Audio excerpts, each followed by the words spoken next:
Alright, class, so today we're going to be continuing our examination of the establishment of Israel, of the Hebrew nation, and we're going to be doing that by looking at the founding family. Alright, and tomorrow we're going to be continuing by looking at how that family moved to Egypt. So, the term patriarch, let's talk about that a bit because we're going to use it a lot, alright? It comes from Greek. Pater means father. Arche means chief or first, like an arch nemesis is the most important enemy of a superhero, or an archangel is, supposedly at the top of the angelic hierarchy, etc. So patriarch means chief or first or most important father. Alright? So Abraham is not the only patriarch. He's one of several, but he is sort of where the story begins. He's sort of the patriarch of patriarchs, hence my title. He lived in the city of Ur, which you should recall from when we talked about Mesopotamia, because Ur is in Mesopotamia, and we talked about it just yesterday. He lived about 2000 BC. The book says 1900 BC. Either number is perfectly fine. Answer if ever you're asked. His name was originally not Abraham, but rather Abram, which means father of a nation. And his name was changed in time to Abraham, which means father of many nations. So his father is Terah, and his wife is Sarah, who was originally named Sarai. Abraham's not the only one who's going to get a name change in all this. They all lived in Ur, and Abram and Sarai had no children. It's sort of ironic. His name means father of a nation, and he has no kids. Not even one. And by this point, they're already pretty old, so they're not really expecting any. So Abraham is considered the first monotheist. So the term monotheist, mono is one, theism, or theist, comes from theos, which means God, one God. Alright, so monotheist means that they only believe in one God. Polytheism, poly meaning many, theist meaning God.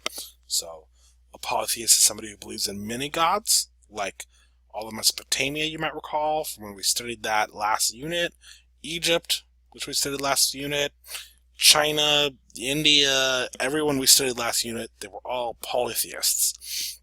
And in fact, pretty much everywhere in the world at this point, everybody is polytheists. Monotheists are essentially unheard of. But that's going to change starting with Abraham. So in the biblical narrative, in the Bible story, God called Abraham, went and talked to Abraham when Abraham was living in Ur. And he called on him to leave Ur and established what's called a covenant with him. So a covenant is a serious, formal, binding agreement. And in a religious context, it's a sacred agreement. So God called Abraham to leave, and he said, leave Ur, go to the land that I'm going to show you. I'm going to give you that land. I'm going to give you nations worth of descendants, more descendants than there are stars in the sky, and I'm going to protect you in all your travels. And in exchange, Abraham is going to worship God, and he's going to teach his descendants to worship God, and God only. And so Abraham left. He took his family. He went to Canaan. Many years pass. There's no children between him and Sarah still. And no, when God made the covenant with Abraham, he said descendants, and that he would give him a son by Sarah. So specifically the promise was a son by Sarah. And so there is no son by Sarah, and Abraham and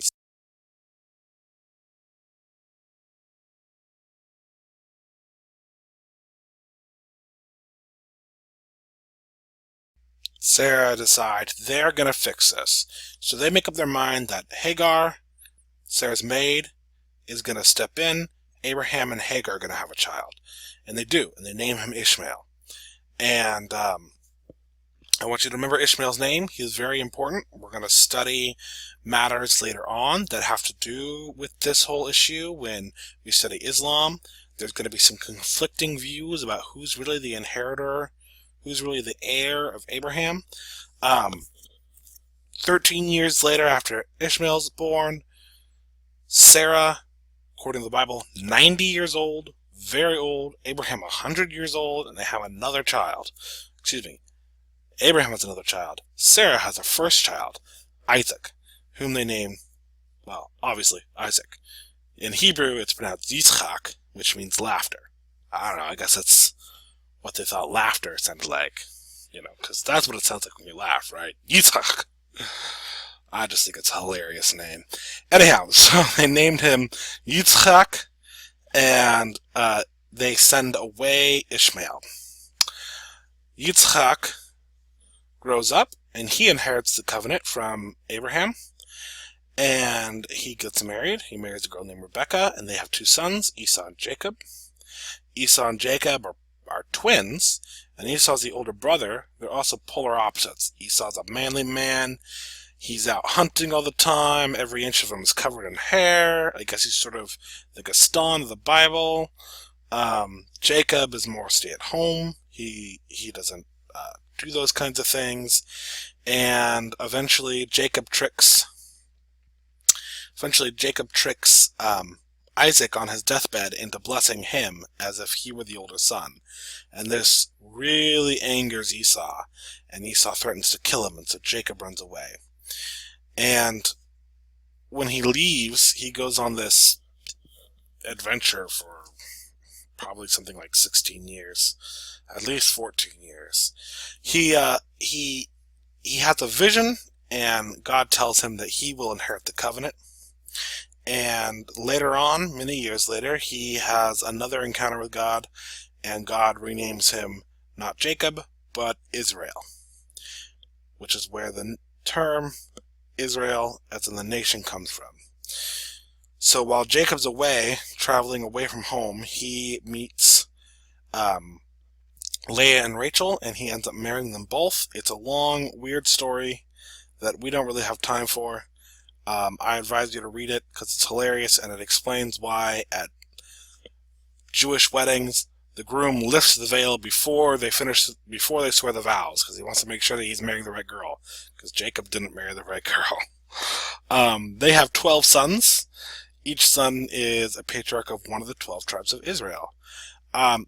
Their names are Reuben, Simeon, Levi, Judah, Dan, Naphtali, Gad, Asher, Issachar, Zebulun, Joseph, and Benjamin. In a tribal list, you're going to find Ephraim and Manasseh and no Joseph. Ephraim and Manasseh are the sons of Joseph.